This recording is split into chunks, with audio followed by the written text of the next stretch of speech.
욥기 29장 1절로부터 25절까지 말씀 중심으로 의로운 욥의 호소라는 제목과 함께 우리 하나님 말씀 함께 나누겠습니다. 지난 날을 추억하는 것, 여러분은 어떤 의미가 있으신가요? 방금 우리 찬송 불렀잖아요. 지금까지 지내온 것 주의 크신 은혜라. 인생의 많은 풍파 속에서 하나님의 도우심을 경험한 사람이라면 이 찬양 앞에 감격하고 감사할 수밖에 없습니다. 여러분, 현실이 오늘 좀 어렵더라도 우리가 과거에 우리를 도우신 하나님의 은혜를 꼭 되새는 우리가 되길 바랍니다. 원수를 곱씹는 것은 어리석은 것 같습니다. 그래서 우리 과거의 어른들이 보면 옛날에 20년 전에 혹은 결혼 초기에 당신이 나한테 이렇게 해서 속상했다, 이 얘기를 70, 80 되실 때까지 계속 이렇게 읊으면서 레파토리를 하게 되면 여러분 그때 감사는 별로 없는 것 같아요. 그러나 과거에 있었던 일들, 특별히 우리가 어렸을 때 하나님이 나를 도우셨고, 우리 아이가 아팠을 때 하나님이 고쳐주셨고, 우리가 소망이 없을 때 주님이 우리에게 길을 여셨고, 또한 우리 자녀들이 하나님을 만나서 그 첫 번째 주님을 만나고 고백, 눈물을 흘리며 주님을 영접했던 그런 기억들은 세월이 지나갈수록 우리에게 감사가 넘칩니다. 과거에 우리와 함께 하셨던 하나님은 지금도 여러분의 하나님이십니다. 그는 영원하시다. 때로는 우리는 현재에는 내 기도가 들어지지 않고, 때로는 내가 기도에 응답이 없는 것 같아서 하나님 나와 함께 하시나라는 그런 질문을 던질 때가 간혹 있을 것 같습니다. 그렇지만 어제도 오늘도 내일도 영원히 변함없는 우리 하나님은 바로 여러분의 하나님이십니다. 따라합시다. 전능하신 하나님은 나의 하나님이다. 할렐루야. 꼭 잊지 맙시다. 그 하나님은 나의 하나님, 천지를 지으신 바로 예수님의 십자가를 나에게 주신, 지금도 말씀과 성령으로 다루시는 그분은 나의 하나님이다. 지금도 나의 하나님이시니 나의 자녀의 하나님이며 우리 모든 교회의 앞길의 하나님이십니다. 그래서 여러분, 과거의 쓴뿌리와 과거의 애통과 과거의 어둠에 매여 있지 마시고 밝은 광명으로 나오시는 여러분 되시길 축복합니다. 그래서 어둠이 아닌 빛으로 과거에 나와 함께 하셨던, 또 오늘 하나님의 부흥을 경험하는 우리가 되어야겠습니다. 욥은 지금 과거의 지난 날을 회상하고 있습니다. 그는 1절부터 3절 말씀 보면 지난 날을 회상하며 그리워하고 있죠. 그래서 2절 보니까 나는 지난 세월과 하나님이 나를 보호하시던 때가 다시 오기를 원하노라 했습니다. 여러분, 이것은 하나님을 믿는 신앙 아닐까요? 다시 하나님과 함께 걸었던 그 길을 원한다는 겁니다. 이 얘기는 과거에 내가 잘 나가던 시절처럼 지금도 잘 나갔으면 좋겠다라고 말하기보다는 그 옛날 나와 함께하던, 지금 고난의 때에는 뭐가 고난입니까? 건강이 망가지고 가족들이 다 죽고 또한 재물이 다 사라지고 사람들이 이제는 나를 멸시하고 조롱하고 저 사람 망했어 라고 말하는 그 조롱이 아니라 얼마 전까지만 해도 하나님이 나와 함께 하셨던 증거들이 내 인생에 가득했던, 주님과 함께 동행하고 걸었던 그 시기가 그리웠던 것입니다. 성도에게 기쁨은 지금 나와 주님이 함께 계시다라는 것을 깨닫는 거 아니겠습니까? 여러분, 하나님은 여러분과 지금도 함께 하십니다. 욥은 그것을 원하는 것이죠. 나와 함께 하시던, 나를 보호하시던 그 하나님, 나는 그때가 다시 오기를 원한다라는 것입니다. 여러분, 우리가 새로운 교회가 시작되었습니다. 온샘교회. 여러분의 인생도 이와 같이 늘 새로운 은혜로 충전되길 축복합니다. 지난 시간도 너무 귀하지만 이제부터 더 귀한 거 아니겠습니까? 그래서 제가 언젠가 목회할 때 교회 1년 포스터 그 슬로건을 이렇게 걸었습니다. 이제 시작이다. 여러분, 제목 멋있지 않아요? 이제 시작이다. 그래요, 여러분. 이제 시작입니다. 하나님의 은혜가 이제 시작되는 것입니다. 여러분 마음에 소원함이 있습니까? 그러면 기도하십시다. 하나님이 우리에게 소원하는 마음을 주십니다. 우리 어제 저녁 때 우리 빌립보서 2장 13절 말씀 여러분과 함께 나눴던 기억이 있습니다. 여러분, 우리 마음에 그리스도께서 소망하는 마음을 주신다. 소원하는 마음을 주셔서 우리로 하여금 당신의 뜻을 이루어 가신다는 겁니다. 마음의 소원을 무엇으로 품습니까? 나는 망했어. 이제 끝났어. 내가 무슨 소망이 있을까? 절대 우리 성도들에게 그 말은 어울리지 않는다. 왜냐? 주가 내 안에 살아계시기에, 내 주님 지금도 살아계시기에 우리 안에 소망이 불탑니다. 우리가 왜 이 자리에 기쁩니까? 왜 우리가 주님 오늘 이 예배드리는 이 시간이 정말 영광스럽습니까? 우리 두 분 권사님이 이 어둠을 뚫고 나오시니 제가 깜짝 놀랐습니다. 우리에게 소망이 있습니다. 기도해 볼 것이 있지 않습니까? 하나님이 우리와 함께 하신다는 약속이 있지 않습니까? 욥은 그것을 소망했습니다. 우리도 오늘 하루를 소망합시다. 주님 나와 함께 해주세요. 우리 언젠가 우리 권사님 댁에서 불렀던 찬송이 생각나네요. 주님여 이 손을 꼭 잡고 가소서. 주님 이 손을 꼭 잡고 나와 함께 하소서라는 것입니다. 욥은 3절도 회상합니다. 그때에는 그의 등불이 내 머리에 빛이었다. 또 그의 빛을 힘입어 암흑에서도 걸어 다녔느니라. 내 인생 조금 어려울 수도 있잖아요. 그렇죠? 인생은 좋을 때도 있지만 어려울 때도 있지 않을까요? 근데 그 어려움마저도 암흑마저도 하나님이 내 길에 빛을 비추셨대요. 할렐루야. 여러분, 제가 오늘 이렇게 뒷길을 걸어오는데 얼마나 무서웠는지 제가 이런 마음이 들었어요. 혹시 들개가 있으면 어떡하지? 개가 나타나면 발로 차야 되나? 엄청 뛰어왔어요. 덕분에 새벽부터 아주 뛰어다녔습니다. 근데 여러분, 우리에게 그런 암흑이 있어도 두렵지 않을 이유는 뭐냐? 주가 우리의 빛이 되시기 때문입니다. 권사님 두 분, 하나님이 두 분의 빛이 되신다라는 것이죠. 우리 자녀들의 앞길에 빛이 되십니다. 여호와가 우리의 빛이니 우리가 누구를 두려워하리요? 그가 우리를 위하시니 누가 우리와 하나님 사이의 사랑을 끊으리요? 여러분, 하나님과 우리 사이에 끊을 것은 아무것도 없습니다. 욥이 오늘 힘든 것은 무엇일까요? 그것은 오늘 지금 주님이 나와 함께하지 않은 것 같기 때문입니다. 주님이 나와 함께 하시던 증거들이 많았던 그 시절은 암흑이라도 길이 좀 껌껌해도 사업이 어려웠어도 내가 병원에 입원했더라도 문제가 없었어요. 왜냐하면 주님이 나를 비추고 계셨기 때문입니다.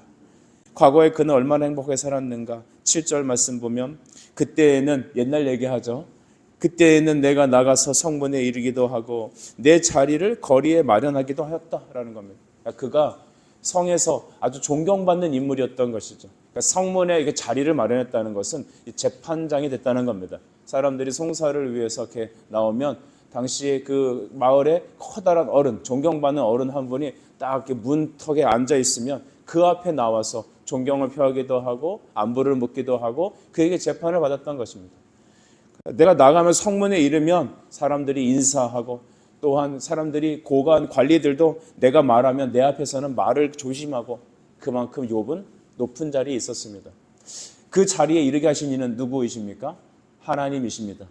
사람들은 한때는 잘 나가다가 존경받다가 하루아침에 이 나락으로 떨어지면 그 상실감을 이루 말할 수 없어서 우울하기도 하고 인생을 포기하기도 하고 그냥 힘들어합니다. 왜냐하면 과거에 나의 영광에 취해 있기 때문이죠. 저는 그 이민교회에서 1년 동안 전도사 생활을 해본 적이 있는데요. 거기 이민 오신 분들은 자식 교육을 위해서 한국에서 아주 덕망이 있는 자리에 있던 분들이 많이 유학을 왔던 것 같습니다. 근데 이민을 오면 여러분, 이민 1세들의 삶이 얼마나 힘듭니까? 이 보호해주는 울타리가 없지 않습니까? 그러니까 아내와 남편이 그냥 교대로 12시간씩 때로는 뭐 8시간씩 그렇게 일을 하면서도 너무 힘드니까 매일 우는 거예요. 어느 여자 집사님이 목사님 저는 매일 눈물로 출근해요. 왜냐하면 너무 힘드니까. 뼈골이 쑤시고 막 어떻게 감당할 수 없고 걱정 근심은 몰려오니까 그냥 출근하면서 차 타고 이제 자기 가게를 가면서 주님 하면서 울면서 갔다고 그래요. 근데 그들이 이제 저를 한국에서 왔다고 하니까 앉혀놓고 얘기를 합니다. 목사님 어느 교회 알아? 알죠. 나 거기서 내 이름을 말하면 모르는 사람이 없었어. 그리고 내가 어느 기업에서 어느 이사까지 했고 나는 또 언제 뭐 돈을 한 달에 얼마씩 벌었고 이런 얘기를 쫙 하세요. 근데 현실은 매우 고달픕니다. 여러분 욥의 삶이 그렇던 것이죠. 여러분 그러나 저는 오늘 그러한 시대를 살아가는 성도들이 있다면 이렇게 말하고 싶습니다. 주님이 계시잖아요. 여러분 주님이 계시잖아요. 그가 여러분의 등불이시잖아요. 살아계신 하나님은 지금은 안 계신가요? 내 마음에 와닿지 않는다고, 내 기도에 응답이 하지 않는다고, 내 기도가 지금 하나님 앞에 상달되는 것 같지 않다고, 하나님이 나한테 대해서 왠지 관심을 끄는 것 같다는 마음이 든다고 하나님 여러분을 외면하십니까? 아니죠. 여러분은 예수 보혈의 피로 사신 하나님의 권속입니다. 그의 자녀라는 것이죠. 하나님은 지금도 나와 함께 하십니다. 그래서 어떤 사람이 그랬대잖아요. 주님, 내가 지난날에 그 고난의 세월에 하나님 어디 계셨습니까? 내가 그렇게 눈물을 흘리시되 주님 나에게 외면하시지 않으셨습니까? 와, 그렇게 얘기하니까 여러분 주님이 그 기도하는 분에게 그런 마음의 깨달음을 주셨다는 거 아닐까요? 나도 그곳에 너와 함께 있었다. 여러분 아우슈비츠 수용소에서 그렇게 가스실에 죽어가던 사람들 유대인들이 하나님께 그렇게 부르셨다는 거 아닙니까? 하나님은 어디 계십니까? 하나님 우리가 죽어가는 이때에 당신은 어디 계십니까? 그때 어떤 사람이 기록을 남겼다 하죠. 하나님은 여기 계시다. 여러분 하나님은 여기 계십니다. 칠흑 같은 어둠에 있는 이 시대에도 하나님 여기 계십니다. 내일이 보이지 않는 것 같은 우리 가족이라도 내 현실이라도 하나님 여기 계시다라는 거죠. 하나님이 나에게 등불이 되십니다. 그러므로 여러분 갈라디아서 6장 9절 말씀을 여러분 떠오르게 되네요. 우리가 선을 행하되 낙심하지 말지니 라고 했습니다. 주님을 바라보고 믿음으로 순종하는 그 길에 낙심하지 말지니 포기하지 아니하면 때가 이르매 따라합시다. 거두리라. 할렐루야. 때가 이르면 하나님의 때가 이르러야 합니다. 그때까지 우리에게 요구하시는 것은 믿음의 인내입니다. 여러분 인내는 나의 의지의 결단이 아닌 것을 기억하십시오. 성령의 열매가 인내입니다. 깨닫게 되는 거죠. 저는 잘 참질 못해요. 저도 제가 만났던 여러 성도들을 보면 스타일들이 있잖아요. 자기의 의견을 잘 드러내지 않는, 속을 잘 모르는 사람이 있는가 하면 자기 속이 자기 속인 사람이 있습니다. 지속이 지속인 사람이 있죠. 시원하게 지르고 그 다음에 나는 뒤끝은 없고 이런 여러 가지 타입의 이제 성격들이 있는데 우리의 인내는 의지의 결단이 아닌 겁니다. 잘 참는 사람이 있지만 또 못 참는 사람도 있죠. 그러나 하나님이 주시는 우리의 인생을 광야의 길을 걸어가는 것은 인내를 요구하는 건데 기도하며 가는 겁니다. 그래서 찬송 부르며 가는 것이죠. 가장 능력 있는 기도는 이거라 믿습니다. 주님 이 총을 불쌍히 여겨주십시오. 주님 우리 교회를 좀 불쌍히 여겨주십시오. 나의 아들을 나의 딸들을 주님 불쌍히 여겨주십시오. 그 불쌍히 여겨달라는 기도 여러분 그것이 바로 하박국 3장 2절에 있는 말씀과 같은 겁니다. 주여 주는 이 시대에 부흥을 허락해 주옵소서. 그러나 주여 긍휼을 더하여 주옵소서. 우리 부흥성에 가면은 현수막에다 이렇게 써놓잖아요. 부흥을 주옵소서. 하박국 3장 2절. 근데 그 3장 2절은 심판을 빨리 주시옵소서라는 것이죠. 그러니까 바벨론 포로가 빨리 때려서 우리가 빨리 하나님의 심판 가운데 들어가게 해주십시오라는 겁니다. 굉장히 무서운 기도입니다. 때리시려거든 빨리 좀 치십시오. 빨리 맞아야 매도 안 아프잖아요. 30명 맞는데 29번째 있으면 막 얼마나 마음이 쫄려요. 근데 미리 맞으면 괜찮거든요. 하나님 하시려거든 빨리 행해 주십시오. 다만 조건이 무엇입니까? 살살 때려주세요. 주님 회복시켜 주세요. 불쌍히 여겨주세요. 주님 그것이 오늘 우리가 기도해야 될 것입니다. 우리 내일을 알지 못합니다, 여러분. 그죠? 내일을 알지 못합니다. 그래서 야고보서 4장 13절 말씀을 보면 내일 일을 너희가 알지 못하는도다. 너희 생명이 무엇이냐? 너희 생명은 잠깐 보이다 없어지는 안개니라. 찰나와 같이 흘러가는 시간 주님 사랑하는 마음에 여러분 붙잡히길 바랍니다. 어린아이 기도 같은 기도가 필요할 것 같아요. 주님 감사해요. 우리 교인이라면 여러분 두 가지 꼭 기도합시다. 주님 감사합니다. 주님 사랑합니다. 여러분이 숨지실 때도 이 두 기도가 꼭 필요합니다. 주님 감사합니다. 주님 사랑합니다. 여러분 이 말 안에 다 포함되어 있지 않습니까?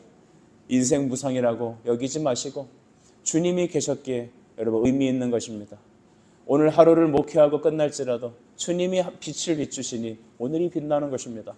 여러분이 존귀한 이유는 무엇입니까? 돈 많이 벌어서 인격적으로 고결하여서 신앙생활 오래 해서 고결한 게 아닙니다. 여러분 주님이 여러분을 사랑하시기 때문에 여러분이 빛나는 것입니다. 예수님이 여러분을 피 흘리셨기 때문에 주님 여러분이 존귀한 것입니다. 그래서 여러분 우리 19절 20절 말씀을 보시면 욥이 과거에 하나님의 은혜로 행복히 살았던 시절을 자기가 나무로 표현하는 것이죠.